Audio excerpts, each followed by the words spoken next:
with it, right? If any commander is informed that his men, when we went to them for their phone numbers, they are shying away, they are not prepared to help you. I don't think the commander will spend their response to distress calls. Yes, and hold on, sir. The police is quick to say, call the police, call us when you are in trouble, call us. But in most of the cases and most of the stories which have been intimated to us, you would realize that people do call the police, but the police is excessively late in most of the cases. So sometimes you wonder what is the essence of calling them. In an instance, they even said they had run out of petrol.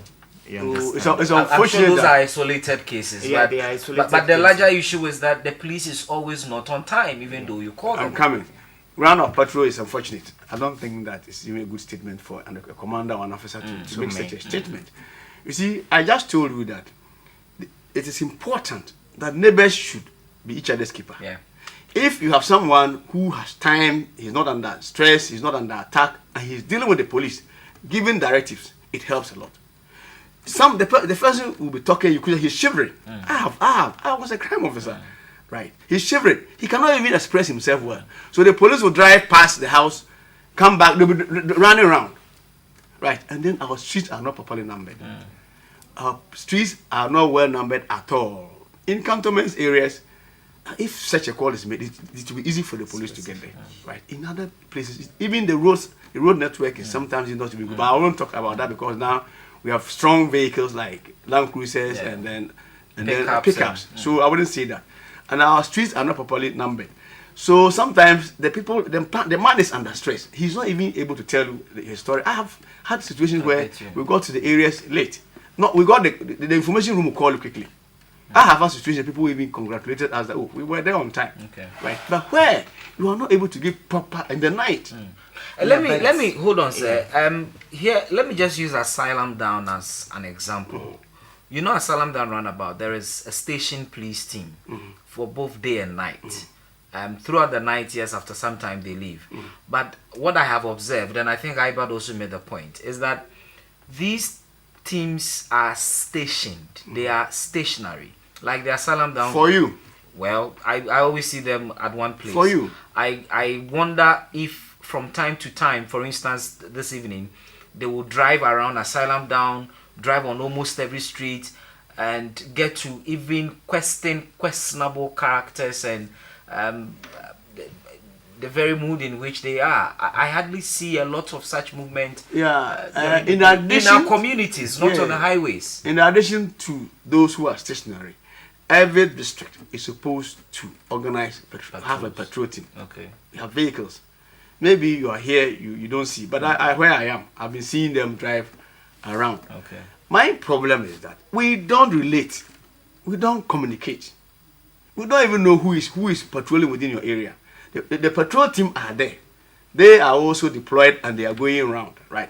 The national the regional patrol team is there, and the C.I.D headquarters have their the national, that is the police military patrol team. Yeah. Now the district, the various districts also have their patrol teams who are supposed to patrol within their locality, right? So they complement each other, right? So as you sit here, you may not know, but I think that from here, maybe you find out whether Asylum, the police are not on the ground. Let me get to Irbard. Yeah. He has complained about the fact that the public does not engage the police, but I'm sure you would also appreciate the mindset of the public. We have grown with a certain perception of police. From the colonial days up to now, that mindset is still there.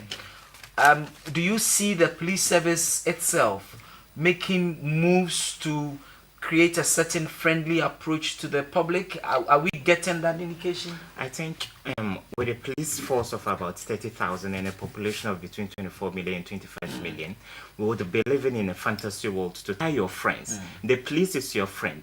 But have we been able to reach across the aisle to ask the ordinary citizen on the street whether he feels safe in the presence of a police officer? Is it conducive enough an environment for him to walk up to a police officer and complain to him? So that is why I think there should be an overlap of physical interaction. In the States and other countries, there are times someone would come knocking on your door. He's a police officer in plain clothes. He tells you, I'm in charge of your street. I just came to say good morning. Do we have such things here in Ghana? And sometimes you see a little kid close from school walking alone. You hardly find a police officer walking up to that little boy and say, where are you coming from? Are you alone? What is wrong with you?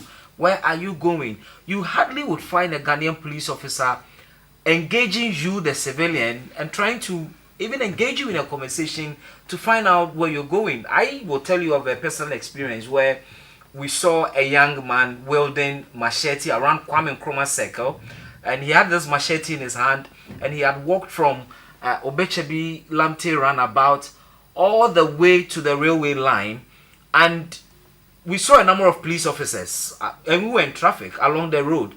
They all walked past this man with a machete, and I was wondering whether they were not interested in that, or it didn't occur to them. Elsewhere, you find a police officer walking up to you and engaging you. They will question And you. when you talk about the fact that the public does not engage the police, I am wondering whether the police themselves also engage the public. Yeah, it is an important question. And here I would say it's relative. I wouldn't say we are doing well, and I will also not say we are not doing well. Depends upon the individual policeman concerned. But I remember I was the divisional crime officer in Konongo. I was coming from Kumasi one day when I saw that the vehicle was broken down and the passengers were stranded. I stopped, spoke with them. They said they were going to Boko. I said no. Then you are fragile.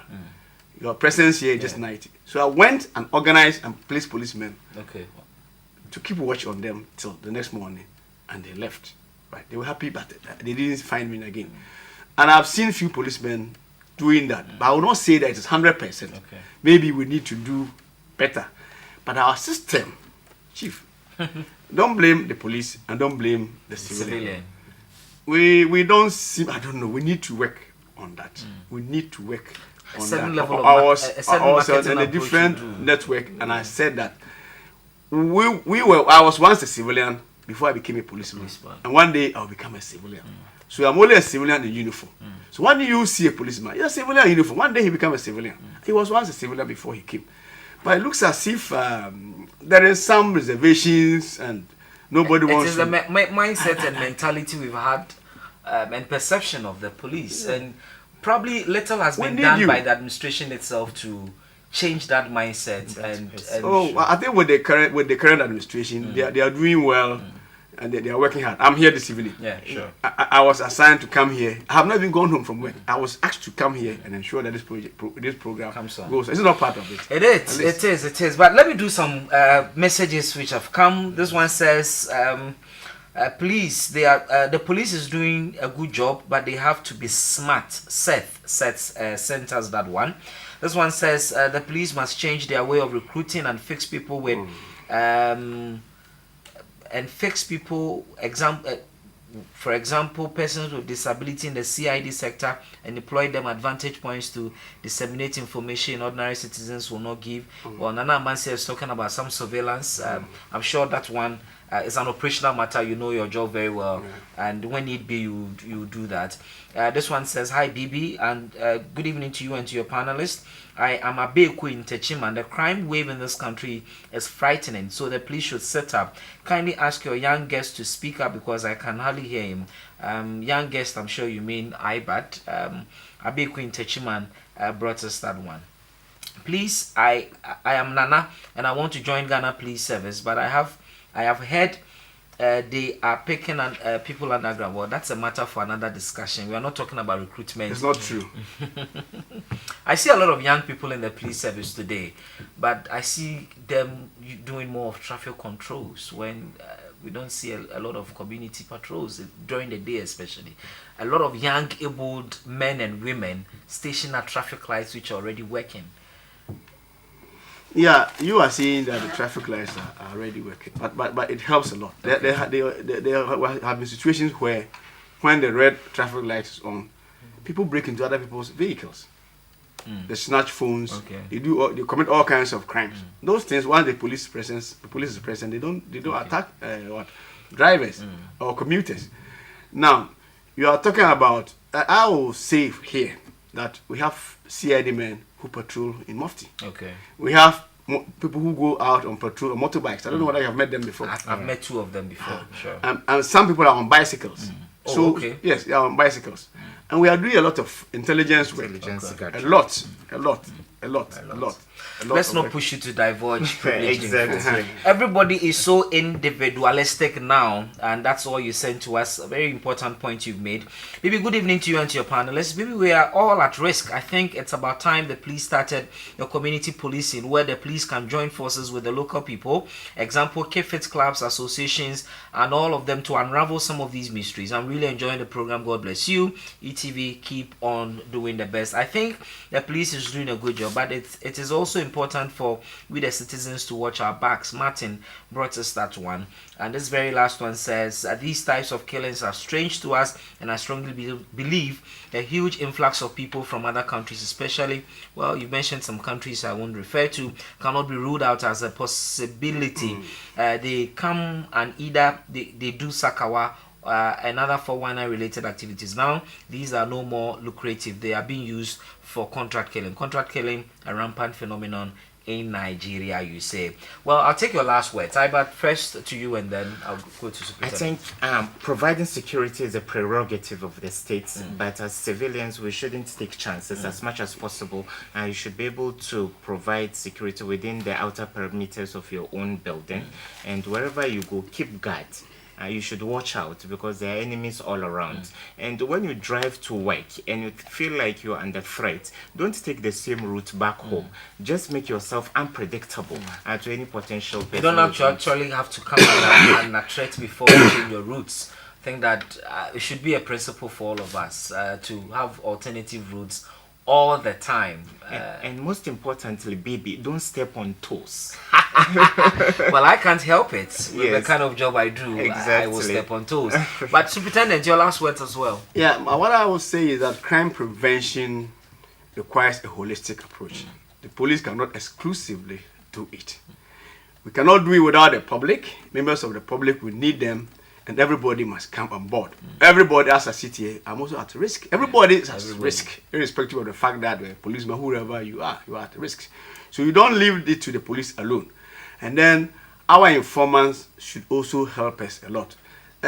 People are now helping us, but you realize that it's not like other countries that people are prepared to give information. Only this from you will call from his home to the police that there's a strange man walking in strange face hovering around here. We don't even know where he's coming from.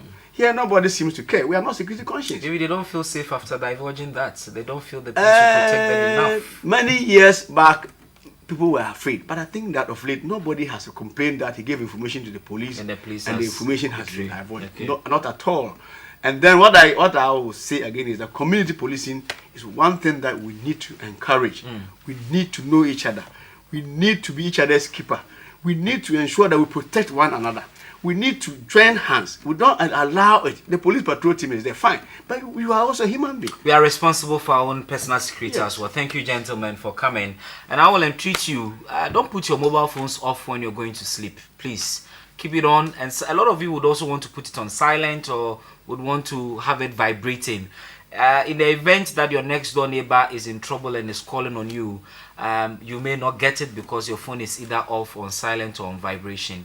Let's find ways of protecting ourselves, and we need lights in our communities as well. AMA, the N1 is dark, Asalam Down is dark everywhere. Well, we need it. May the great architect of the universe keep you and keep me. May his light, the truth, continue to shine on all of us. And in all activities and in all our endeavors, may we all be mindful of the needs of others. Up next is Late Night Celebrity Show with Leila Abubakar. We'll see you tomorrow. Thank you.